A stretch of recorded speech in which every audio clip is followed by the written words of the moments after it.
గురుగారు నమస్కారం. శ్రీమాత్రే నమః. గురుగారు సాధారణంగా మనం దేవుడికి సమర్పించేవి పువ్వులు ఏదైనా కింద పడితే మనం దేవుడికి సమర్పించం. అవును. కింద పడినవేవి కూడా మనం దేవుడికి పెట్టం. అది అవును. ప్రసాదమైన పువ్వులైనా అవును. ఏవైనా. అవును. అవును. కానీ పారిజాతపు పువ్వులు వచ్చేటప్పటికి మాత్రం కింద పడినవే దేవుడికి సమర్పించాలి. చెట్టు మీద కోసి సమర్పించకూడదు అనేది ఒకటి ఉంది. అవును. దానికి వెనకాల అంతరార్థం ఏమిటి? కింద పడ్డామంటే పారిజాత పుష్పాల చెట్టు కింద బట్ట పరుస్తారు యాక్చువల్గా. ఆ, బట్ట పరిచి ఆ బట్ట మీద పడినటువంటి వాటిని తీసుకెళ్ళి దేవుడికి పూజిస్తారు. ఉమ్, పారిజాత పుష్పానికి గొప్పతనం అది. ఓకే. అంటే దాన్ని తెంపకూడదు, దేవతా వృక్షాలుగా చెప్తూ ఉంటారు. బట్ ఏంటంటే ఇప్పుడు మనకు భూమి మీద కనబడుతుంది కాకుండా పారిజాత పుష్పాలు వేరే లోకాల్లో ఉండేటువంటి పారిజాత పుష్పాల గురించి, మందార పుష్పాల గురించి చెప్పడం జరిగింది. ఓకే. ఇక్కడ మీకు కొన్ని విషయాలు చెప్తాను. పుష్పము అంటే మంగళకరమైనటువంటి వాటిల్లో ఒకటి, చాలా మంగళకరమైనది పుష్పం.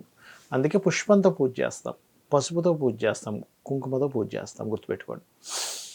ఈ పుష్పాల విషయంలో చాలామంది ఏం చేస్తారంటే ఉదయం నిద్ర లేచి వాకింగ్ లాగి వెళ్తూ ఇళ్లల్లో ఇంటి లోపల చెట్టు ఉంటుంది, బయటకు కొమ్మలు వస్తాయి, అన్ని కొన్ని పుష్పాలు ఉంటాయి, అవి తెంపేసుకుంటూ ఉంటారు. అలా పూజించడం పెద్ద దోషం కింద చెప్పింది శాస్త్రం. వేరే వాడి పుష్పాలతో నువ్వు పూజిస్తున్నావుగా, నువ్వేం కష్టపడ్డట్టు అక్కడ, అంతే కదా. అనొచ్చు, ఏమండి వాళ్ళు కొయ్యరు, అవి ఎలాగో పోతాయి కదా, అందుకే తీసుకుంటున్నాను. పర్మిషన్ తీసుకోవాలి, చెప్పాలి వాళ్ళకి, ఏమంటే నేను రోజు వాకింగ్ చేస్తాను, మీరు ఎలాగో కొయ్యరు కాబట్టి నేను 4 పుష్పాలు తీసుకుంటాను, దేవత కోసం ఇస్తారా, తీసుకోండి అన్నారు, దోషం లేదు. అలా కాకుండా వాళ్ళు లేరు కదా, సైలెంట్గా కదా పుష్పాలు కట్ చేసేసుకొని ఫ్రెష్గా ఉంటాయి, నిన్నటిదైతే మన అవసరం ఇది అవుతాయి అనుకుంటే మాత్రం దోషమే, అది గుర్తుపెట్టుకోండి. అట్లాగే ఈ పుష్పాలతో పూజ చేసే విధానం ఒకటి చెప్తానంటే, పారిజాత పుష్పాల గురించి వచ్చింది కాబట్టి, ఈ పారిజాత పుష్పాలతో పూజ చేయడం అనేటువంటిది శివునికి గనక అభిషేకంలా చేశారు పుష్పాలన్నీ తెచ్చుకొని, మీకు ఎన్నో జన్మల పాపాన్ని నశింపజేస్తుంది పారిజాత పుష్పాలతో కనుక శివునికి అభిషేకం చేస్తాయి, గుర్తుపెట్టుకోండి. అలాగే కామ్యం నెరవేరాలనుకోండి, ఎర్రటి పుష్పాలతో మీరు చేయాలి పూజ. ఎర్రటి పుష్పాలు గులాబీలు ఉంటాయి, లేకపోతే మందారం ఉంటుంది, ఇది కొన్ని మొండి పనులు ఉంటాయి చూసారమ్మా, ఎంతో ప్రయత్నం చేసినా అవ్వట్లేదండి, చిన్నగా చెప్తే వినిపించుకోవట్లేదు ఆ వ్యక్తి, కొంచెం స్ట్రాంగ్గా అవ్వాలి అక్కడ పని అని అనుకున్నాం అనుకోండి, ఎర్రటి పుష్పాలతో చేయాలి, గుర్తుపెట్టుకోండి. మీకు జన్మజాతకంలో గురుబలం లేదు అంటూ ఉంటారు కొన్నిసార్లు, అప్పుడు పసుపు రంగు పుష్పాలతో చేయమని చెప్పింది శాస్త్రం. పసుపు రంగు పుష్పాలు కానీ పసుపు రంగు పుష్పం దొరకలేదు, తెల్లటి పుష్పాలు ఉన్నాయి, ఉదాహరణకి పసుపులో ముంచైనా సరే ఈశ్వరుడు ముందో స్వామివారి ముందో పెట్టి చేయాలి. మైత్రి కావాలనుకుంటున్నారు ఎవరితోనైనా, అప్పుడు ఆకులు పుష్పములు లేదా తులసి ఆకు పుష్పంతో కలిపి పూజ చేయాలి, మైత్రి పెరుగుతుంది, అవతల వాళ్ళతో అంతా మిస్కమ్యూనికేషన్ జరుగుతున్నాయి అన్నప్పుడు. అదేవిధంగా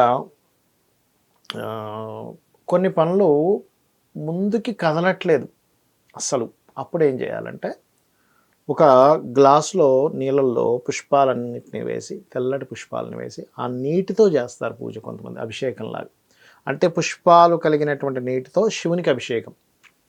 అంటే పుష్ప సంబంధించింది వచ్చింది, జలము వచ్చింది, జలము పుష్పాలు రెండు కలిసాయి, అప్పుడు ఆ పుష్పాల నీటితో కనుక చేస్తే అభిషేకం, మీకు పనులు ముందు కదులుతాయి, అది కూడా ఎలాగా సునాయాసంగా కదులుతాయి. ఓకే, అది చేయాలి. ఇందులో మీకు ఆ పని జరగడం ద్వారా ధనం రావాలి, అప్పుడు ఏం చేయాలి, ఆ పుష్ప నీటిలో కొంత మిశ్రీ వేసి, అంటే తీపి పదార్థం కూడా అయింది, అది వేసి చేయాలి, లేదా మిశ్రీ పుష్పాలు రెండు కలిపి కూడా అభిషేకం చేయొచ్చు. ఇలా ఒక్కొక్క దానికి ఒక్కొక్క ప్రక్రియ చెప్పబడింది మీకు పని అవ్వడానికి, ముఖ్యంగా ఈశ్వరాభిషేకం శివాభిషేకం చేసే విషయంలో అలా. సో పుష్పాలతో చెప్పబడింది, కొన్ని పదార్థాలు ఇప్పుడు పసుపుతో చేస్తారు అభిషేకం, పసుపుతోని గంధంతో చేస్తే సంతాన అభివృద్ధి, సంతానం కలగడానికి తోడ్పడుతుంది. పుష్పము అనేటువంటిది ఏదైతే ఉందో మంగళకరమైన వస్తువు ఒకటి. మీకు ఏదైనా పాపగ్రహ సంబంధంగా ఒక దోషం ఏర్పడుతుంది, అంటే విపరీతమైన స్ట్రెస్లో ఉన్నారు, మీరు గమనించండి, కావాలంటే బాగా స్ట్రెస్లో ఉన్నామండి, అసలు ఏంటో మాకు అర్థం కావట్లేదు, ఊపిరాడట్లే, ఏం తోచట్లేదు అంటూ ఉంటారు, పుష్పాలతో పూజ చేసి చూడండి, ఆ స్ట్రెస్ తగ్గిపోతుంది ఆటోమేటిక్గా. ఎందుకంటే పూజ మీరు చేసేటప్పుడు ఇలా హృదయం నుంచి ఇలా అనుకొని చేస్తారు, పుష్పం వేస్తారు కదా, ఇలా పట్టుకొని వేసినప్పుడు ఏమవుతుందంటే మీ ఆరా ఉంటుంది మన చుట్టూ, మన బాడీ చుట్టూ ఆరా ఉంటుందమ్మా, ఆరా మెషన్తో తెలుస్తుంది ఎంత ఆరా ఉంది ఒక వ్యక్తికి అనేటువంటిది. మన గ్రహస్థితి కానీ మనం చేసే ఆలోచన విధానం కానీ, మనకి వేరే వాళ్ళ ద్వారా వచ్చే negative energy or positive energies కానీ ఇవన్నీ ఆరాల్లో నిక్షిప్తమై ఉంటాయి.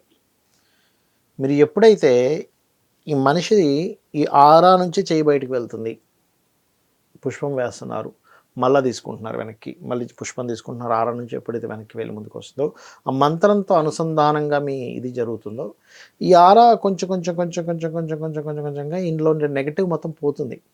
ఇది గ్రహస్థితి ద్వారా కావచ్చు, ఇంకోటి ఏడుపు కావచ్చు, ఇంకోటి కావచ్చు. ఇది ఎప్పుడైతే పోతుందో మనం రిలీఫ్ వచ్చేస్తుంది. అదొకటి.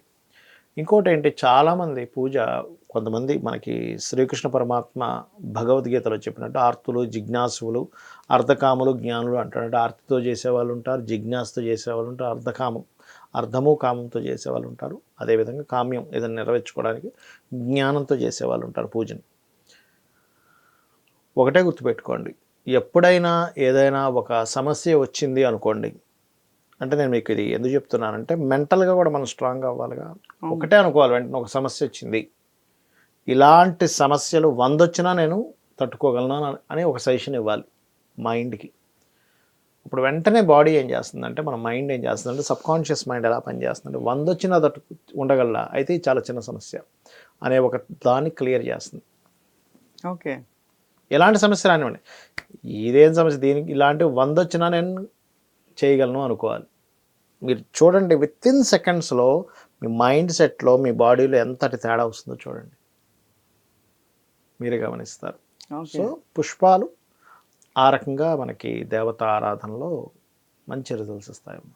ధన్యవాదాలు. శ్రీమాత్రే నమః.